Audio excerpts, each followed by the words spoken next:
స్వస్తి శ్రీ విశ్వావసునామ సంవత్సరము ఉగాది నుంచి మేషరాశి వారికి సంబంధించిన రాశి ఫలితాలు ఎలా ఉన్నాయో చూద్దాము. మేషరాశి వారికి ఆదాయము 2, వ్యయం 14గా ఉంటే రాజపూజ్యము 5, అవమానం 7గా ఉన్నాయి.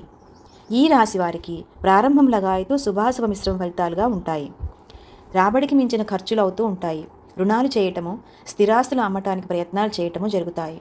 గృహంలో అకారణ కలహాలు, వ్యవహార చిక్కులు, ఊహించని మార్పులు, ప్రతి పనికి ఆటంకం ఏర్పడుతూ ఉంటుంది. 2025 మే లోపుగా వివాహ, ఉపనయనాది శుభకార్యాలు నెరవేరుతాయి.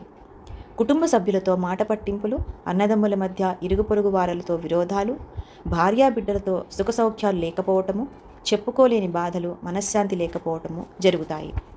ఈ మేషరాశి వారికి ఏలినాటి శని ప్రారంభమవుతూ ఉన్నది.